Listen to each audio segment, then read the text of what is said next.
friends, it's me, your friendly neighborhood Spider-Man. And I thought today, given that you guys are most likely bored at home, I would read you guys a very special story to entertain you. Because what's a superhero to do but to entertain all his fans?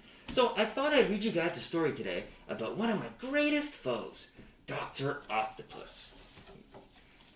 Have you guys ever seen a real octopus in real life? That's right. Did you guys know that Dr. Octopus has 2 arms, 2 legs, and 4 mechanical arms? That makes 8, just like a real octopus. That's why we call him Dr. Octopus. Alright. For the first time in a long time, me, Peter Parker, felt like things were going my way. And did you guys know that that's what I look like without my mask? And I go to high school? I go to school just like you guys. But it's a secret identity. You guys cannot tell anybody, right? You gotta keep it a secret from me, please. Alright. I had made it through another long week at Midtown High School. I broke up 2 robberies as the amazing Spider-Man. And on top of that, I was on time for work. I walked into the busy lobby of the Daily Bugle with pictures from my latest adventures as Spider-Man.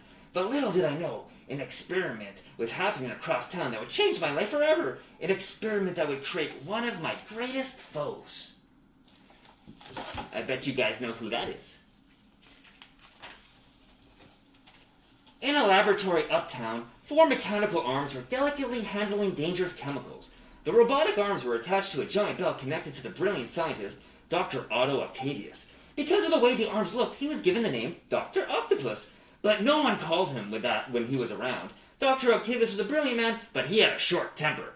Dr. Octavius' experiment was at its most delicate point, and he was combining a series of radioactive chemicals that, when mixed properly, would help create a new power source. He was complimenting himself on a job well done when the computer started showing something was wrong. "No!" Dr. Octavius yelled. "This can't be!" Uh-oh. What do you guys think happened? Suddenly, there was a giant explosion. The blast knocked Dr. Octavius across the room. When he woke up, Dr. Octavius had no idea where he was. He looked down and he realized his mechanical arms were still attached to his body. 2 doctors quickly appeared in his room. They explained that the force of the explosion had permanently attached the arms to his body. But Dr. Octavius stopped paying attention. "Fools," he thought. "Why am I being held here by people that are clearly not as smart as me?" Uh-oh. He does not seem very happy from that. As Dr. Octavius became angrier, his mechanical arms started to come alive. It was incredible! He felt like he had greater control than ever before. He moved them as if they were his own arms and legs. The doctors tried to get him to lay back down, but with a burst of strength, he used his mechanical arms to pull himself straight out of bed. "You can't keep me here," he roared. "Nothing can keep me from my work." "Parker!" yelled my boss, J. Jonah Jameson. "There's been an accident at a lab uptown. Some egghead scientist blew himself up and busted out of the hospital. The police are chasing him, and I need pictures for tomorrow's front page." I was happy to get more work, and I needed the money to help my Aunt May. "Sure thing, Mr. Jameson," I said, "but do you think I can get a raise?" Jameson cut me off. "Kid, you're lucky I'm giving you a job." I sighed, and I grabbed my camera, and I headed out the door. Mr. Jameson is not very nice to me. I arrived in a laboratory where Dr. Octavius had worked. "Run!" yelled someone fleeing from the building. "Dr. Octopus has gone mad!" Dr. Octopus, I thought. Well, we'll see if Doc Ock can stand up to your friendly neighborhood Spider-Man.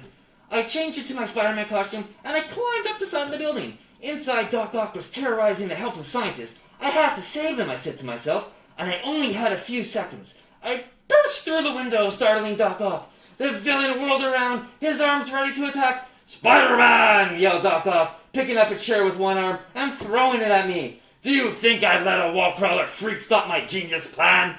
Am I a wall-crawling freak? That's not very nice to say to people. We don't like name-calling. What a villain. I dodged the projectiles, and I quickly moved between Doc Ock and the hostages. "I don't think you're really in a place to call anyone a freak," I said. But I had underestimated just how fast Doc Ock's robotic arms were. Before I knew it, Doc Ock grabbed me, and he threw me out the window. I crashed to the ground stunned. Wow, he's strong, I thought. Maybe I'm not strong enough to defeat him. Do you guys think I'm strong enough to defeat Dr. Octopus? I think I am, right? I hope so. Suddenly, the captured scientists ran from the building. These people wouldn't have escaped if I hadn't gone toe-to-toe with Doc Ock, I thought. I couldn't give up. I picked myself up and I climbed back up the building, but Doc Ock had set up a series of traps. I was able to dodge and disable the machines with the help of my spider sense, but Doc Ock grabbed me with his mechanical arms. Oh no. What am I gonna do? I know. Come back for more, Spider Boy? Am I Spider Boy? No, I'm Spider-Man. That's not nice to say. Doc Ock taunted me as he held me tight. Didn't you learn the first time? Sometimes. I'm a slow learner, I said. Then I wiggled one hand free from the crushing grip of Dr. Octopus's mechanical arms, and I saw my chance. I walloped Doc Ock across the jaw. Now, we don't usually like to hit people, but he was not being a very good person. He was not. He deserved it. I had done it! While Doc Ock was stunned, I used my webbing to tie up the villain. Then I hung Dr. Octopus from the ceiling, and I headed out to get the police. I had even managed to get some pictures for the Daily Bugle before the police arrived. It was a job well done for me, Peter Parker, and the amazing Spider-Man. You see? Now that's the story about how I met Doc Ock and I put him in jail. And I hope everybody likes these stories, because if you do, please comment on the video and let me know, and I'll do more stories just like this. And I'll tell you guys all about all the villains and all the adventures that I've gone on. And I hope all my friends out there are having a good time and taking it easy and enjoying being home with your family.